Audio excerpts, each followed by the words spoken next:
Welcome dear students, I am mister Abhijit. Welcome to my channel chemistry learners.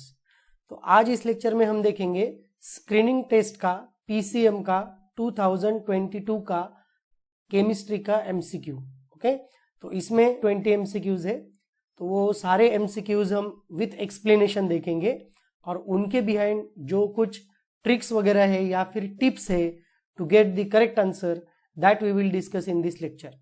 Okay, so we'll start with the paper. So students, this is the paper. In this part 2 PCM 2022, the 51 number question, the water which is fit for drinking is called, मतलब पानी पीने के लिए कौन सा fit होता है, that is black water, hot water, potable water, sewage water. Actually the correct answer is potable water.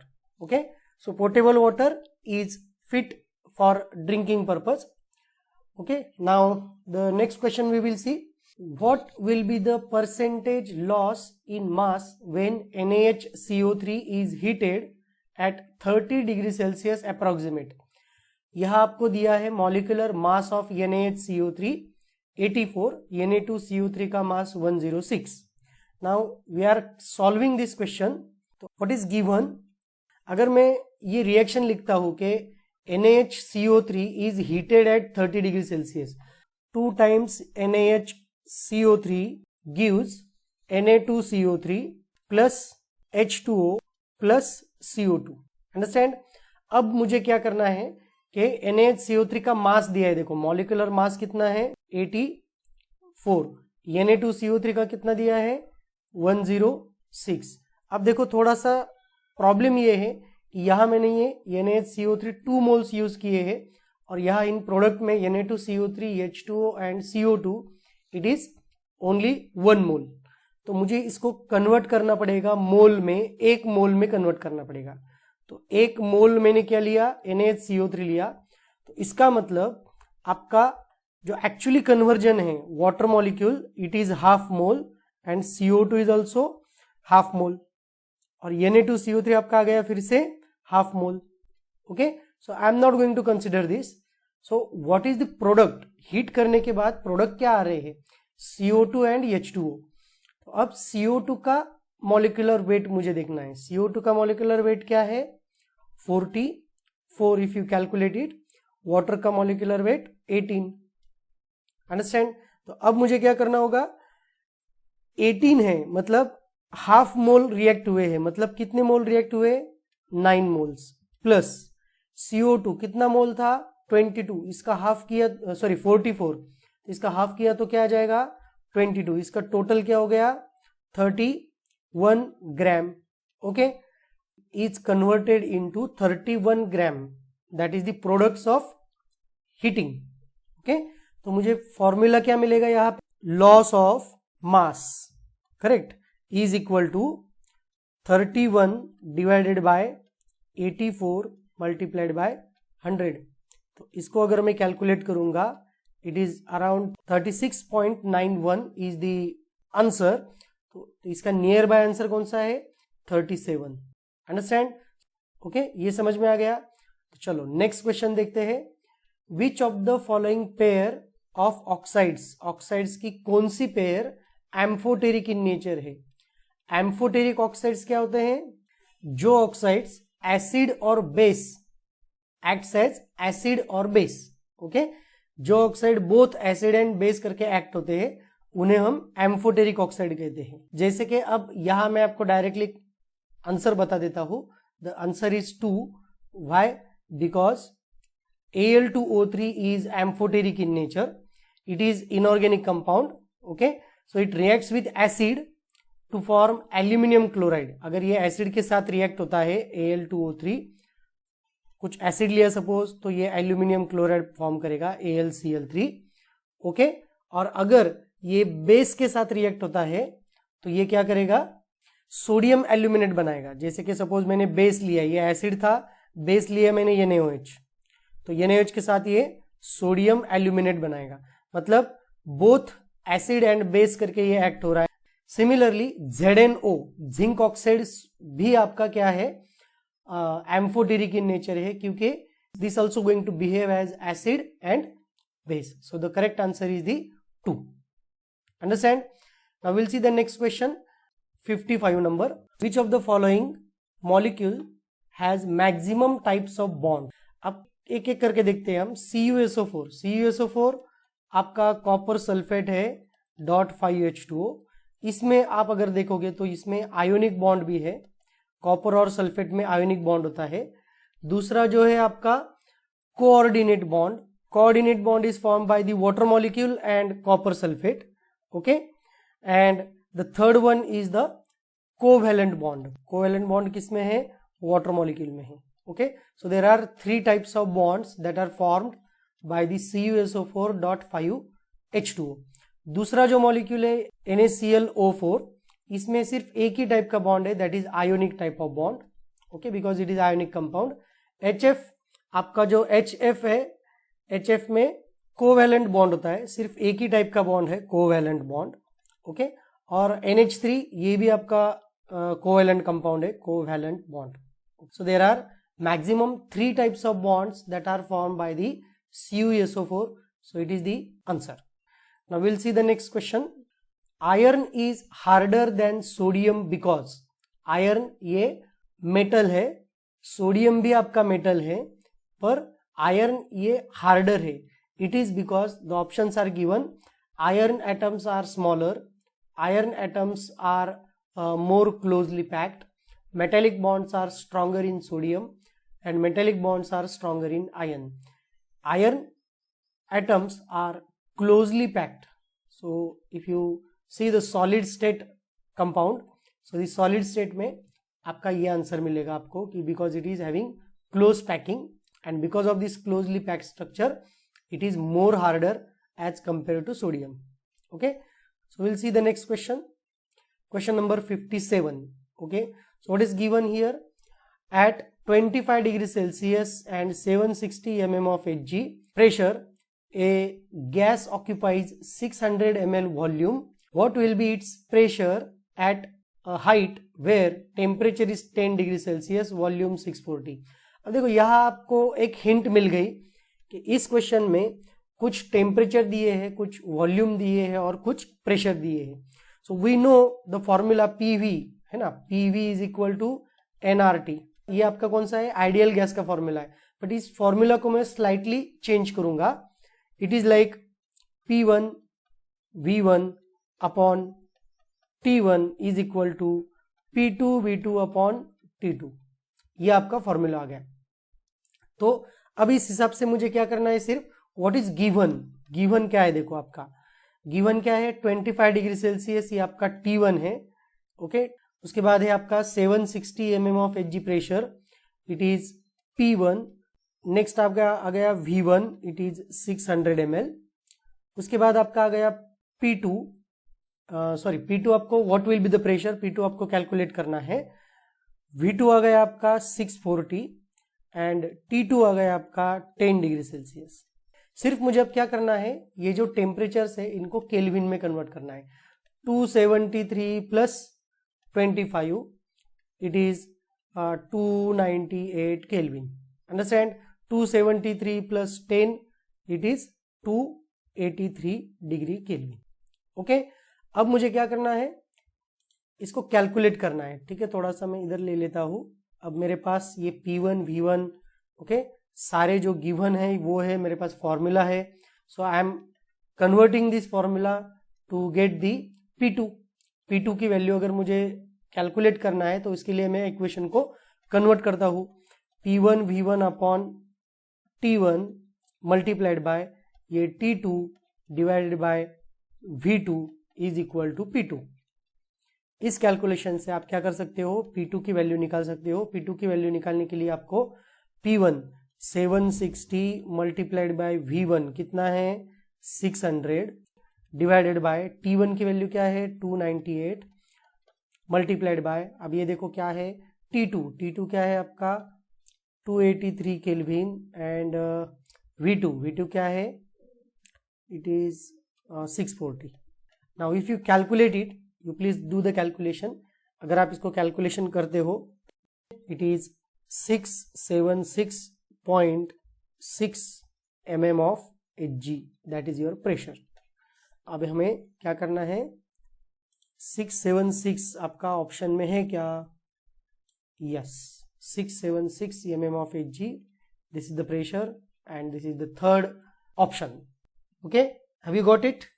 समझ में आ गया? If you want to take screenshot, you can take screenshot of this.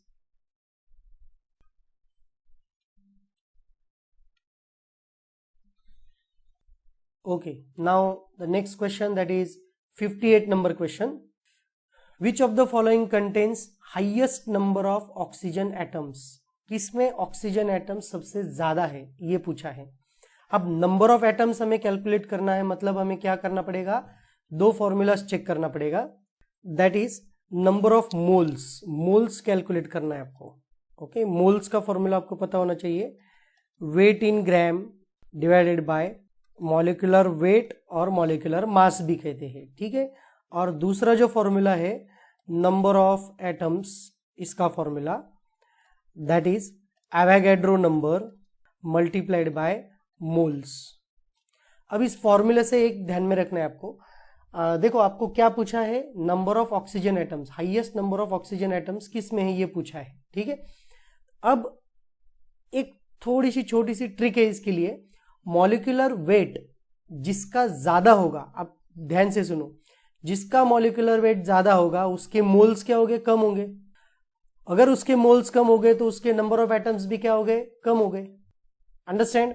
अब मुझे इसका ट्रिक यूज करना है कि मुझे क्या करना है, अभी 1 gram oxygen atom, oxygen atom का, ऑक्सीजन का एटॉमिक मास कितना है 16, तो वेट इन ग्राम कितना है 1 ग्राम, तो इसका मोल क्या आ गया 1/16 आ गया ऑक्सीजन का।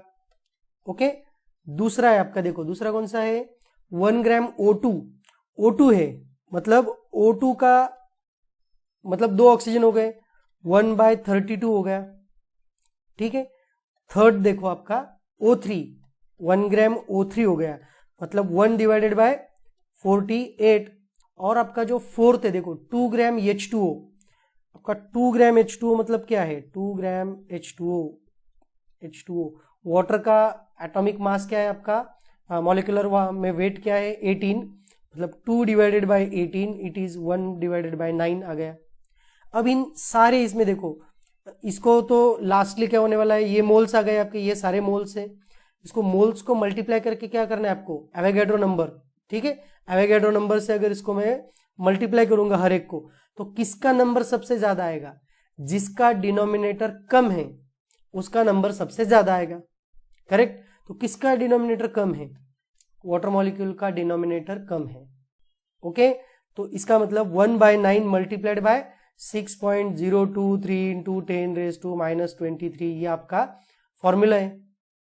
समझ में आ गया? ओके, तो विच ऑफ द फॉलोइंग, आपको क्वेश्चन क्या पूछा है, विच of the following contains highest number of oxygen atoms. तो ऑक्सीजन एटम्स सबसे ज्यादा किस में आएंगे, वाटर में आएंगे। ओके, क्योंकि उसके मोल क्या है, सबसे ज्यादा है। Do you understand? तो मॉलिक्यूलर वेट अगर ज्यादा हो गया तो नंबर ऑफ मोल्स कम हो जाएंगे, नंबर ऑफ मोल्स अगर कम हो गए तो नंबर ऑफ एटम्स भी कम हो जाएंगे। ओके, तो इसका करेक्ट आंसर क्या आ गया आपका, 2 ग्राम ऑफ H2O। ओके, चलो नेक्स्ट क्वेश्चन देखते हैं। ओके, सो ये सारे क्वेश्चन अभी थियोरेटिकली है। 59 question, the acid used for washing eyes, I washers जो होते हैं, कुछ केमिस्ट्री लैबोरेटरीज होती है उसमें आई वॉशर्स होते हैं, तो उसमें कौन सा एसिड यूज होता है, तो यहाँ पे ऑप्शंस दिए देखो, boric acid, acetic acid, hydrochloric acid, oxalic acid. बाप रे, सिर्फ ये जो है boric acid, this is the acid that is used in the eye washers. Next आ गया आपका question 60 number, which of the following has lowest melting point, melting point सबसे कम किसका है। सबसे ज्यादा मेल्टिंग पॉइंट सॉलिड का होता है। ओके, उसके बाद मेल्टिंग पॉइंट अगर इनको हम सॉलिडिफाई करते हैं लिक्विड्स को तो उसका होता है, और सबसे कम मेल्टिंग पॉइंट किसका होता है, गैसेस का होता है। इसमें सारे आपको देखना है पहले ये कौन से हैं। Acetic acid is a liquid, okay, chloroform is also liquid, then ethanol is also liquid, okay, और methane it is a gas. तो इसका आपका मेल्टिंग पॉइंट जो है वो सबसे कम रहेगा, ठीक है, क्योंकि ये ऑलरेडी गैसियस स्टेट में है। इसको अगर मैं सॉलिडिफाई करता हूं तो -डिग्री सेल्सियस में चला जाएगा और ये आपका और कम टेम्परेचर दिखाएगा जिससे वो मेल्ट होगा, ठीक है। चलो नेक्स्ट क्वेश्चन देखते हैं। इन NaCl ionic solid, each Na plus ion is surrounded by how many Cl minus ions? तो इसके ऑप्शन से देखो 6, 8, 4 एंड 2। तो ये जो क्वेश्चन है आपका ये सॉलिड स्टेट का क्वेश्चन है। इसके लिए मैं आपको स्ट्रक्चर भी दिखाऊंगा, sodium chloride ionic solid, okay. तो इसका करेक्ट आंसर आप देखेंगे तो आपको मतलब if you see the structure of NaCl ionic solid you come to know the answer, okay. Na plus के आजू बाजू में कितने क्लोरीन एटम्स है ये हमें देखना है। तो चलो मैं आपको स्ट्रक्चर दिखाता हूं पहले। So this is the structure of NaCl, okay. So अगर आप देखते हो तो देखो ये Na क्या है, Na प्लस लाल कलर का, देखो Cl माइनस लार्जर है, ग्रीन कलर का है, ठीक है। तो ये Na प्लस, आप कोई भी Na प्लस ले लो। So this Na plus, if I have taken this, okay, तो ये Na प्लस कितने Cl एटम से कवर्ड, देखो how many, 1, 2, 3 and 4, okay. 4 Cl atom से एक Na प्लस के बाजू में। तो आपका करेक्ट ऑप्शन क्या हो गया, 4। अंडरस्टैंड। चलो नेक्स्ट क्वेश्चन देखते हैं। Among Na2O, MgO, Al2O3, P2O5, Cl2O7 most basic, most acidic and most amphoteric oxide can be.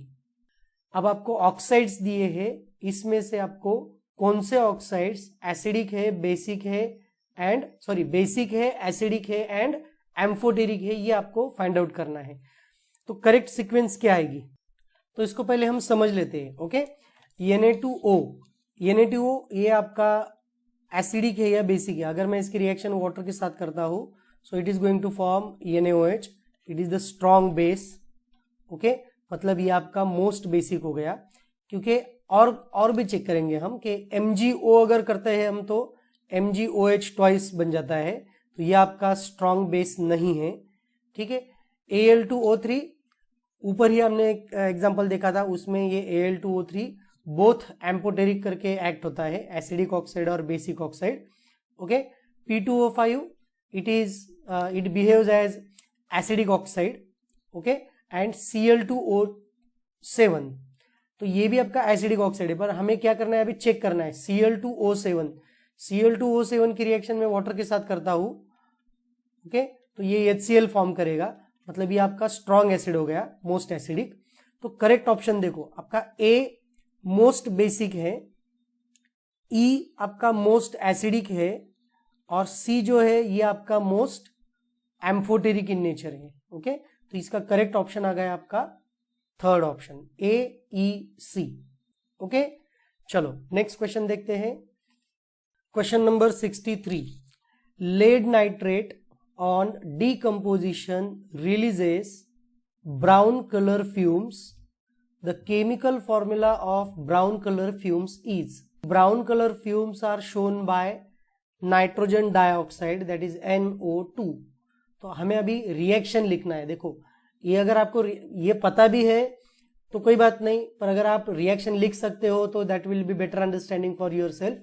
के लेड नाइट्रेट का फॉर्मूला देखो, PbNO3 twice, okay, it gives PbO plus NO2 plus O2, ये इसमें से ये बन गया, ठीक है। तो अगर मुझे इसे अगर स्टेबलाइज करना है रिएक्शन को, ओके, तो ये 2 आ गए, यहाँ पे भी 2 आ गया, नाइट्रो आपके 3 मल्टीप्लाइड बाय 4, ये 4 आ गया, ओके। तो यहाँ पे क्या आ गया, ये NO2 आ गया, ठीक है। So this brown colour fumes are of nitro group, understand. चलो नेक्स्ट क्वेश्चन देखते हैं। When bauxite is heated, bauxite is the ore of aluminium, bauxite is heated with NaOH, the water soluble compound formed is. कौन सा compound है जो water soluble in इसकी reaction से होता है? अगर हमें यह पता चल गया है कि बॉक्साइड ये एल्यूमिनियम का ओर है, तो हमें इसकी रिएक्शन लिखनी पड़ेगी NaOH के साथ। बॉक्साइड क्या है आपका, Al2 O3 प्लस क्या है NaOH। इसकी अगर रिएक्शन लिखता हूं मैं स्टेबलाइज करने के लिए NaAlO2 प्लस H2O। मुझे अगर इसको स्टेबलाइज करना है तो ठीक, तो इससे क्या मिला है आपको, देखो ये वाटर में बन गया आपका ट्वाइस NaAlO2 है क्या ऑप्शन नंबर 1। समझ में आ गया? ओके चलो नेक्स्ट देखते हैं आगे। Question number 65। Student takes about 2 ml ethanoic acid in a dry test tube and adds pinch of sodium carbonate to it. What will observe? क्या होगा? इथेनोइक एसिड है, सोडियम कार्बोनेट आपका बेस है, acid base की reaction है, salt बनना है, correct है, पर कुछ तो और होगा इसलिए ये रिएक्शन दिया है आप यहाँ पे। ये इथेनोइक एसिड क्या है? इथेनोइक एसिड आपका एसिडिक एसिड है, इसको हम इथेनोइक एसिड भी बोलते हैं। सोडियम कार्बोनेट दिया है, देखो Na2CO3, इसके साथ रिएक्शन किया है, ठीक है। तो ऑब्वियसली ये रिएक्शन क्या करेगा, ये CH3COO ओके, ये सॉल्ट फॉर्म करेगा, प्लस यहां क्या होगा देखो NaOH फॉर्म करेगा और ये CO2 फॉर्म करेगा, कार्बन डाइऑक्साइड यहां से निकलेगा, ठीक है। अब देखो यहां दिया है इन्होंने कि gas is colourless and odourless gas is evolved, है ना, colourless and odourless gas is evolved with brisk effervescences. So this is the correct option, okay, क्योंकि ये इफरवेंसेस किसके आ रहे हैं, कार्बन डाइऑक्साइड के इफरवेंसेस आ रहे हैं, अंडरस्टैंड। चलो so will see the next question. Question number 66। Property of direct bonding between atoms of same element to form a chain is called। Chain formation कर रहे हैं सेम एटम से या फिर सेम एलिमेंट से और डायरेक्ट बॉन्डिंग हो गई, मतलब इसका क्या हो गया, ये ऐसा कौन है, सिर्फ एक कार्बन है ना, तो कार्बन ये एक कंपाउंड ऐसा है जो चेन फॉर्मेशन करता है। तो this is the property shown by the catenation. So this is the special property of carbon compound, that they can form long chain, they can form branching, they can form multiple bonds, and also they may form cyclic compounds. चलो next question देखते हैं 67। members of homologous series have similar, ये भी आपका organic chemistry का question है। Homologous series क्या है? सबसे पहले होमोलॉगस सीरीज मतलब क्या, कोई भी अगर आप फंक्शनल ग्रुप लेते हो तो उस फंक्शनल ग्रुप में CH2 का डिफरेंस होता है। अल्केन का फंक्शनल ग्रुप लो, अल्कोहल लो, कुछ भी लो, तो उसमें क्या है, सिमिलर क्या होता है, ये पूछा है आपको। सिमिलर क्या होता है, केमिकल प्रॉपर्टीज सिमिलर होती है उनकी। क्या होती है? केमिकल प्रॉपर्टीज सिमिलर होती है, फिजिकल प्रॉपर्टीज नहीं होती, क्योंकि as the number of carbon atoms increases their physical state is also going to change. Molecular weight obviously ये CH2 यहाँ पे बढ़ रहा है, मतलब मॉलिक्यूलर वेट चेंज हो रहा है। मॉलिक्यूलर फॉर्मूला है ना, जनरल मॉलिक्यूलर फॉर्मूला बोल रहे हैं वो, जनरल मॉलिक्यूलर फॉर्मूला सेम नहीं रहता, बट उनकी केमिकल प्रॉपर्टीज क्या होती है, सेम होती है। जैसे कि अल्कोहल है तो अल्कोहल उसकी केमिकल प्रॉपर्टीज सारी सेम है, कार्बोक्सिलिक एसिड की केमिकल प्रॉपर्टीज सेम है, understand. So chemical properties have similar. So next question 68। Match the following. बहुत सिंपल क्वेश्चन है, ये भी आपका ऑर्गेनिक केमिस्ट्री का क्वेश्चन है। कुकिंग गैस जो आपका LPG गैस है ना, तो इसका ऑप्शन देख रहे हैं आप, ये 4 नंबर A का 4, ठीक है, सबसे कम कार्बन एटम्स है उसमें कुकिंग गैस। तो आपको अब ये देखना है ऐसे कौन से ऑप्शन से नीचे जिनमें 1 मतलब A का 4 ऑप्शन है, बाकी ये तो आपके एलिमिनेट हो गए, तो सिर्फ ये 2 है ना, ये और ये ऑप्शन नंबर 1 एंड 3। अब इसमें से आगे जाओ और बी का देखो, शुगर का फॉर्मूला C12H22O11, बी का 1 आ गया, तो बी का 1 कौन सा है ऑप्शन, ये है, करेक्ट ऑप्शन आपका ये है, थर्ड। आपको बाकी का देखने की जरूरत भी नहीं है, आपको नहीं पता है कि कैम्फर क्या है, छोड़ दो, आपको पता है बेंजीन है, ओके C6H6 बेंजीन, उसका भी डी आ गया, देखो डी का 3, okay, so this is the correct answer. चलो नेक्स्ट क्वेश्चन देखते हैं, question number 69। The higher homologue of methyl alcohol on complete oxidation gives, methyl alcohol का हायर होमोलॉग मतलब इसके बाद जो आता है उसका, करेक्ट, होमोलॉग मतलब इसमें अगर मैंने क्या किया, फिर से एक CH2 डाल दिया तो यह आपका आ गया इथिल अल्कोहल। तो इथिल अल्कोहल का क्या बोला है उन्होंने, ऑक्सीडेशन किया है हमने, कंप्लीट ऑक्सीडेशन किया तो क्या होगा, alcohols, this is primary alcohol, first this gives aldehyde, okay, and उसके बाद ये देगा आपका कार्बोक्सिलिक एसिड। अब इसका कार्बोक्सिलिक एसिड क्या है, 2 कार्बन का कार्बोक्सिलिक एसिड है, CH3COOH, it is acetic acid. आपका ऑप्शन है क्या, देख लो एक बार, फॉर्मिक एसिड भी दिया है उन्होंने पर ये करेक्ट नहीं है, एल्डिहाइड भी दिया है देखो इसका, पर ये भी करेक्ट नहीं है, क्योंकि उन्होंने क्या पूछा है आपको, कंप्लीट ऑक्सीडेशन पूछा है ना, तो कंप्लीट ऑक्सीडेशन से क्या मिलता है हमें, acetic acid, this is the correct answer. Okay, so we'll see the next and last question, question number 70. CH4 plus Cl2 in presence of sunlight gives CH3Cl plus HCl। देखो ये CH4 plus Cl2 एक hydrogen निकाल दिया और उसके जगह पे क्या लगा दिया, क्लोरीन, मतलब ये एक हाइड्रोजन क्या किया, सब्स्टिट्यूट किया। कौन से टाइप की रिएक्शन है, सब्स्टिट्यूशन टाइप ऑफ रिएक्शन है, understand. Okay, so with this we have completed these 20 questions. So hope this video will be helpful to you. अगर आपको कोई डाउट है तो you can share your doubt in the chat section. So thank you. We'll stop here. For such important and informative videos, please subscribe to my channel Chemistry Learners. Thank you.